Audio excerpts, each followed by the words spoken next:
الحمد للہ رب العالمین والصلاة والسلام علی سید الانبیاء والمرسلین وعلی آلہ واصحابہ اجمعین اما بعد فاعوذ باللہ من الشیطان الرجیم بسم اللہ الرحمن الرحیم ما کان محمد ابا احد من رجالکم ولکن رسول اللہ وخاتم النبیین صدق اللہ العظیم۔ ایمانیات کورس کی 15ویں نشست کا آغاز کر رہے ہیں۔ آج کی اس نشست میں ہمارے گفتگو کا عنوان عقیدہ ختم نبوت ہے۔ عقیدہ ختم نبوت یہ ہے کہ نبی اکرم سید عالم حضرت محمد مصطفیٰ صلی اللہ علیہ وسلم اللہ تعالیٰ کے آخری نبی ہیں۔ آپ کی ذات پر نبوت کا سلسلہ ختم ہو چکا ہے۔ آپ کے بعد کوئی نبی نہیں آ سکتا۔ اگر کوئی آپ کے بعد نبوت کا دعویٰ کرے وہ کذاب ہے، جھوٹا ہے اور دائرہ اسلام سے خارج ہے۔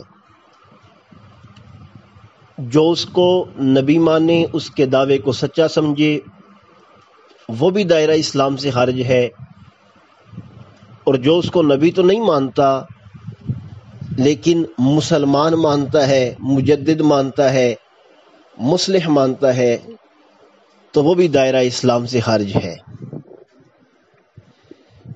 قرآن و حدیث میں اس عقیدے کو بڑی تفصیل کے ساتھ اللہ رب کائنات اور اس کے محبوب نے بیان کیا ہے صلی اللہ علیہ وسلم۔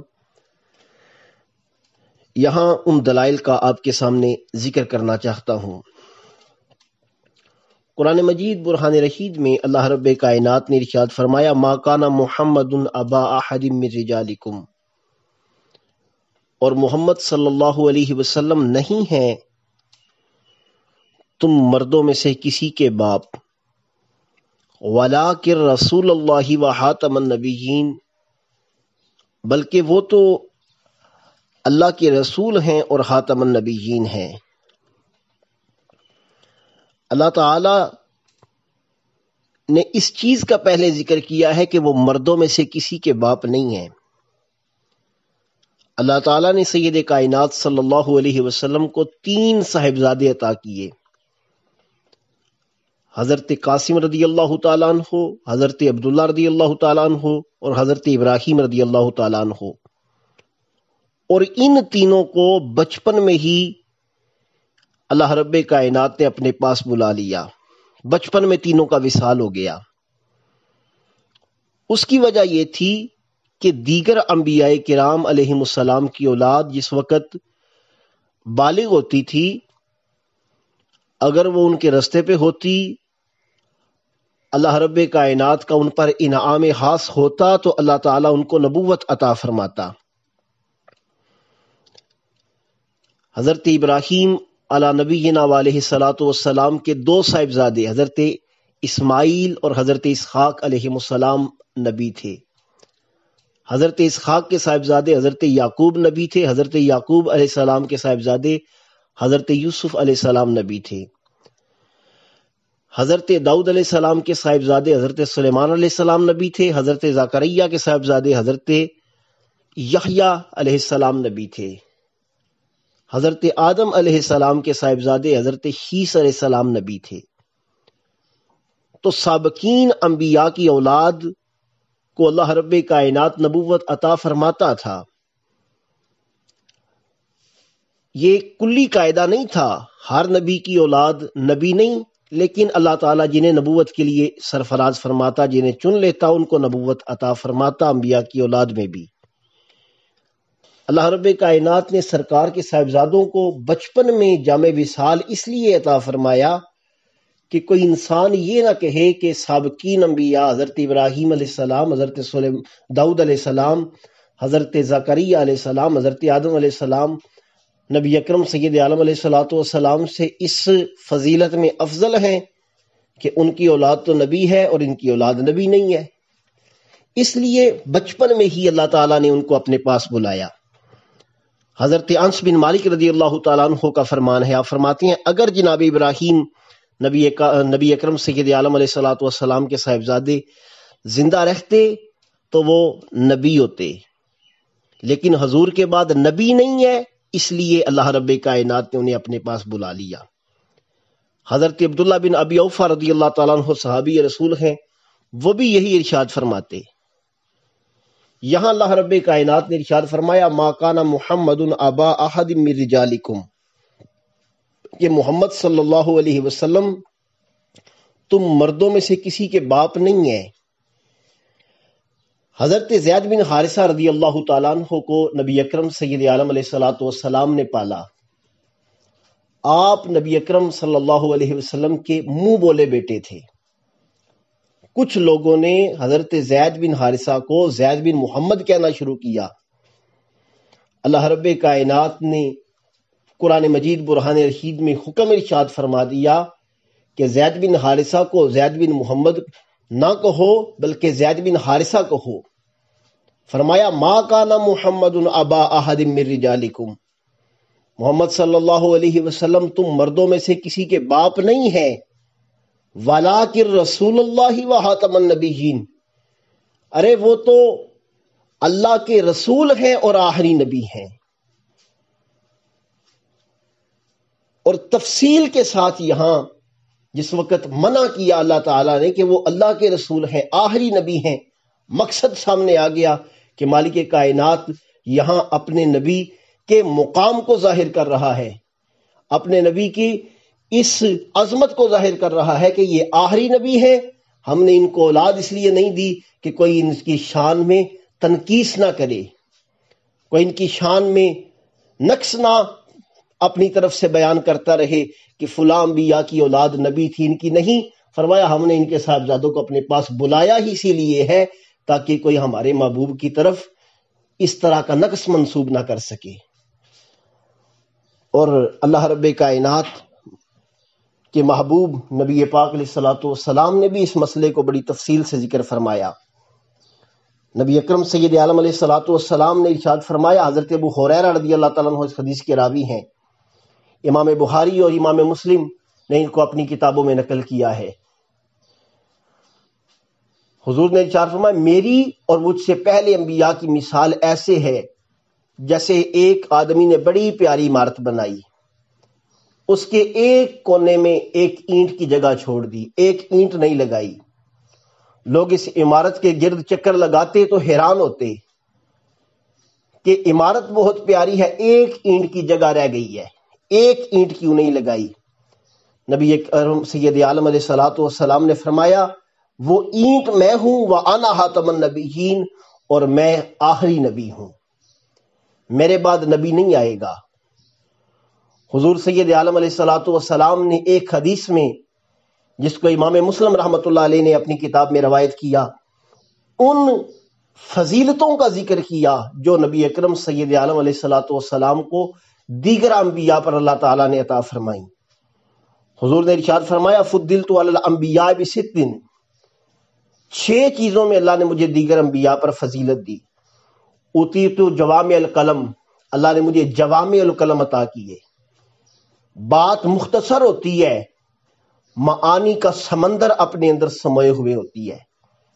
حضور سید کائنات علیہ الصلوۃ والسلام نے فرمایا نصرت بالرعب، رعب کے ذریعے میری مدد کی گئی، میرا دشمن مجھ سے 1 مہینہ کے فاصلے دوری پر ہوتا ہے اور اس کے دل میں میرا رعب طاری ہو جاتا ہے۔ حضور نے ارشاد فرمایا احلت لی الغنائم، میرے لیے اللہ نے غنیمتوں کو حلال کیا۔ حضور سید کائنات علیہ الصلوۃ والسلام نے فرمایا جعلت لی الارض ارض مسجدا وطہورا، میرے لیے تمام زمین کو مسجد اور پاکیزگی حاصل کرنے کا ذریعہ بنا دیا گیا۔ حضور نے ارشاد فرمایا ارسلت الی الخلق الکافہ، مجھے اللہ نے تمام مخلوقات کی طرف رسول بنا کے بھیجا، اور فرمایا ختم بی النبیون، میری ذات پر نبوت کا سلسلہ ختم ہو گیا۔ نبی اکرم سید عالم علیہ الصلوۃ والسلام نے ایک حدیث میں اپنے اسماء کا ذکر کیا، فرمایا انا محمد و انا احمد و انا الماحی الذی یمحو اللہ بہ الکفر و انا الحاشر الذی یحشر الناس علی قدمی و انا العاقب الذی لیس بعدہ نبی۔ حضور سید عالم علیہ الصلوۃ والسلام نے فرمایا میرے بہت سے نام ہیں، میں محمد ہوں، میں احمد ہوں، میں ماحی ہوں، اللہ میری ذات کے ذریعے سے کفر کو ختم کرے گا۔ فرمایا میں حاشر ہوں، لوگوں کا حشر میرے قدموں پہ ہوگا، اور حضور نے ارشاد فرمایا میں عاقب ہوں۔ عاقب کی یہ شان ہوتی ہے کہ اس کے بعد کوئی نبی نہیں آتا۔ اور جہاں نبی اکرم سید عالم علیہ الصلوۃ والسلام کی گفتگو کے دوران شائبہ پیدا ہو سکتا تھا، حضور وہاں بھی اس مسئلے کو تفصیل کے ساتھ کلیئر فرما دیتے تھے۔ جس وقت جامع ترمذی کی حدیث پاک ہے، حضرت علی رضی اللہ تعالیٰ عنہ کو غزوہ تبوک کے موقع پر سید کائنات علیہ الصلوۃ والسلام نے مدینہ شریف رہنے کا حکم ارشاد فرمایا۔ حضرت علی رضی اللہ تعالیٰ عنہ نے عرض کی حضور مجھے آپ عورتوں اور بچوں کے لیے چھوڑ کے جا رہی ہیں، تو حضور نے ارشاد فرمایا الا ترضى ان تكون منی بمنزلۃ ہارون من موسیٰ، اے علی کیا تو اس بات پہ راضی نہیں ہے کہ تیرا میرے ساتھ وہ تعلق ہو جو حضرت ہارون کا حضرت موسیٰ کے ساتھ ہے۔ اب یہاں ایک چیز تو یہ ہے کہ حضرت ہارون اور حضرت موسیٰ کا تعلق برادرانہ تھا، دونوں بھائی تھے، اور دوسرا یہ تھا کہ دونوں نبی تھے۔ حضور نے جس وقت یہ ارشاد فرمایا تیرا میرے ساتھ وہ تعلق ہے جو حضرت ہارون اور حضرت موسیٰ علیہ السلام کا ہے، پھر ساتھ فرما دیا الا انہ لا نبی بعدی، ہاں یہ بات یاد رکھنا ہارون بھی نبی تھے، موسیٰ بھی نبی تھے، میں نبی ہوں، میرے بعد نبی نہیں ہے۔ وہ دونوں بھائی تھے، تو میرا بھائی ہے۔ اسی طرح نبی اکرم سید عالم علیہ الصلوۃ والسلام نے ارشاد فرمایا لو کان بعدی نبی لکان عمر، اگر میرے بعد کوئی نبی ہوتا تو عمر ہوتا، عمر نہیں، لہذا کوئی میرے بعد نبی نہیں ہے۔ اور حضور سید عالم علیہ الصلوۃ والسلام نے جو بار بار جملہ ارشاد فرمایا مختلف احادیث میں لا نبی بعدی، اس جملے کو ذرا سمجھے، یہ لا نفی جنس کا ہے اور نبی نکرہ ذکر کیا گیا ہے۔ اس کو آپ آسانی سے ایسے سمجھ سکتے ہیں، آپ لا الہ الا اللہ پڑھتے ہیں، وہ بھی لا نفی جنس کا، وہاں بھی الہ نکرہ ہے۔ اب لا الہ کا مطلب ہے کوئی معبود نہیں ہے، کسی صورت کوئی معبود نہیں ہے۔ فوری طور پہ الا اللہ کہا، ہاں ایک اللہ ہے۔ اگر الا اللہ نہ کہا جاتا تو تمام معبودوں کا انکار ہو جاتا۔ فوری طور پہ الا اللہ کہہ کے ایک اللہ کا اقرار، باقی سب کا انکار کیا۔ فرمایا لا نبی بعدی، اللہ کی استثناء ذکر نہیں کی، فرمایا میرے بعد کوئی نبی نہیں ہے۔